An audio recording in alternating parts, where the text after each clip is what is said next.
नमस्कार दोस्तों, कैसे हैं आप लोग। मैं आप लोगों के सामने किसान बिल के बारे में कुछ बताना चाहती हूँ। देखिए, सभी लोग जानते हैं कि आज क्या हो रहा है। सारे किसान बेचारे जो है बॉर्डर पर एक खुले आसमान के नीचे अपनी ज़िंदगी बिता रहे हैं और हम सब लोग कुछ भी नहीं कर पा रहे हैं, जबकि सभी देश के लोगों को एकजुट होकर के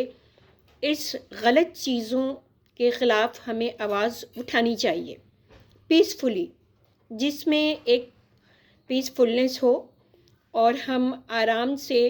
अपनी बातों को सरकार तक रख सकें और उनको कन्विंस कर सकें कि क्या कमी है। उस कमी के बारे में मैं ये बताना चाहती हूँ कि मेरे हिसाब से तो इस बिल में वाकई कमी है। जब भी कोई व्यक्ति कोई चीज़ ख़रीदता है तो उसको हक होता है कि अगर उस चीज़ों से वो सेटिस्फाइड नहीं है तो वो कंज्यूमर कोर्ट में जाएगा और अपनी बातों को रखेगा और उस चीज़ के लिए क्लेम करेगा जो उसे लगता है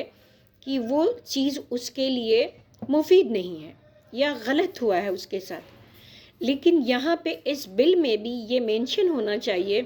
कि अगर कोई भी अरिस्टोक्रेटिक पर्सन किसानों से अनाज ख़रीदते हैं तो उस केस में किसानों को भी हक है कि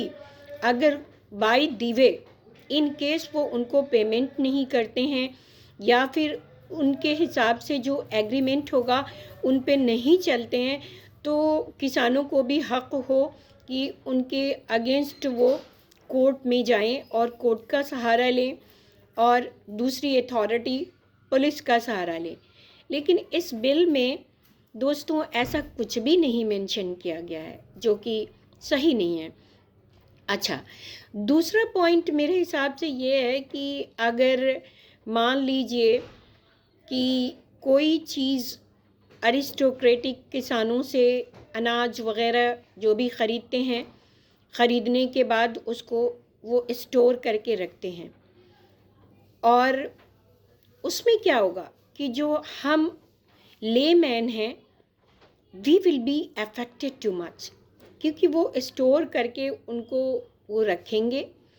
और फिर उसको हाई रेट पे उसको सेल करेंगे। उन्होंने तो किसानों से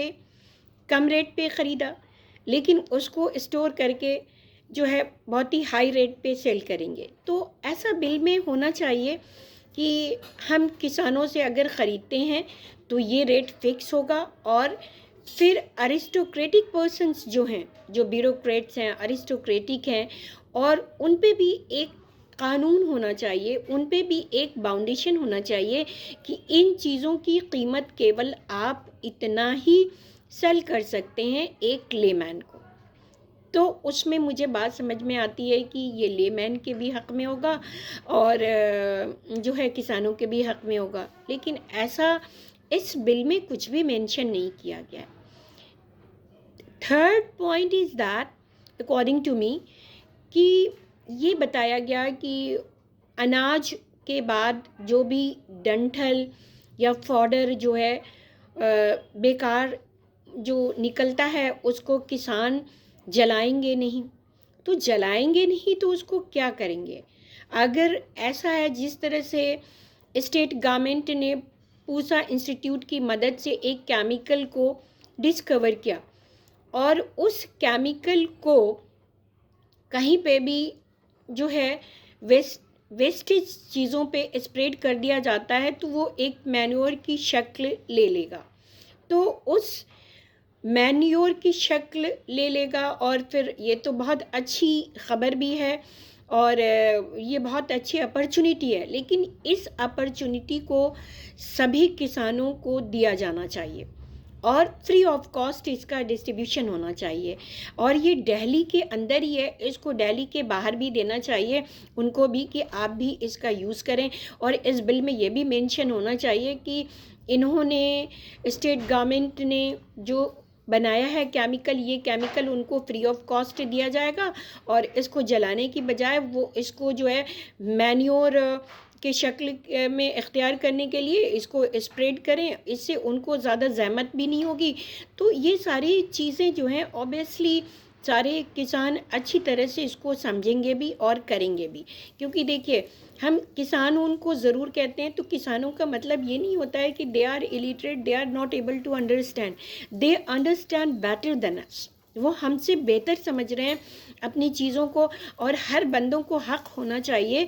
कि हमारी जो चीज़ है उस पे हमारा पोजीशन तो है और उस चीज़ों को हम अपना डिसीज़न ले सकें उस पे जो है। ये नहीं कि हमारे ऊपर दूसरे लोग इंटरेस्ट करें कि ये हमारी चीज़ है लेकिन हम डिसीज़न नहीं ले पा रहे हैं, हम दूसरे लोग डिसीज़न लेंगे, तो this is not good. Only just I am requesting to the government कि आप लोग हैं, नरेंद्र मोदी जी हैं और स्टेट गवर्नमेंट केजरीवाल जी और जितने भी Amit Shah and these all, आप सब लोग इस चीज़ को तजवीज़ कीजिए और इन चीज़ों को अगर ये बिल एप्लीकेबल आप करना चाहते हैं तो firstly you have to take the consent from all the farmers, patients. They are not willing to be operated, then why you people are insisting them to be operated? No, you should not do like this. आप अपनी बातों को उन पे मत थोपिए। आप ऐसे देखिए, एक मैंने ज़्यादातर किताबों में भी जो मैथोलॉजी है उसमें पढ़ा है, चाहे वो हिंदू मैथोलॉजी हो, चाहे वो इंग्लिश हो, चाहे वो हिंदी कुरान शरीफ हो, that every mythology it has been given that कि अगर एक अच्छा राजा होता है, एक अच्छा एडमिनिस्ट्रेटर होता है, तो ऑब्वियसली उसे सभी लोगों का ध्यान रखना चाहिए। और आपको इसीलिए लोगों ने ये जो है अपॉइंट किया, आपको सेलेक्ट किया, लोगों की बहुत ज़्यादा उम्मीद थी, तो उस उम्मीद पे मेहरबानी करके आप जो है खरे उतरिए और लोगों को एक फादर बनकर, लोगों को एक ब्रदर बन कर के आप उनका सपोर्ट करिए, किसानों का सपोर्ट करिए, लोगों का सपोर्ट करिए। और आपस में जो लोगों में तासुब भरे हैं कि वो हिंदू है, मुस्लिम है, इन चीज़ों को भी दूर करिए और ये सिखाइए कि आप सब लोग मिल कर के रहें। जो मस्जिद तोड़ रहे हैं इधर उधर, जो है लोगों ये बता रहे हैं कि भाई मुसलमान इस देश में नहीं रहेंगे, तो ये सारी चीज़ों को दूर करवाइए। आप एक अच्छे राजा हैं, एक अच्छे एडमिनिस्ट्रेटर हैं, तो ऑब्वियसली आप इन चीज़ों पर खरे उतरिए और लोगों को प्यार से, शफ़क़त से गले लगाइए और लोगों की भी बातों को उनको मौका दीजिए कि वो अपनी बातों को रख सकें, वो आपसे शेयर कर सकें और आप उनके फादर ब्रदर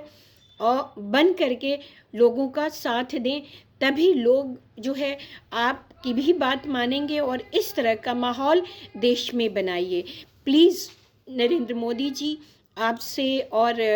अमित शाह जी और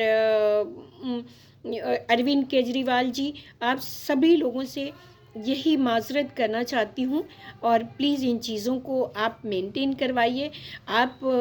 ज़रूर, आपके ऊपर एक बहुत बड़ी रिस्पॉन्सिबिलिटी है और उस रिस्पॉन्सिबिलिटी को वैसे भी आप लोग बहुत अच्छे ढंग से निभाने की कोशिश कर रहे हैं, लेकिन उसमें बहुत सारी प्रॉब्लम्स आ रही हैं, तो उसको मैनेज करिए। उसको ऐसे नहीं,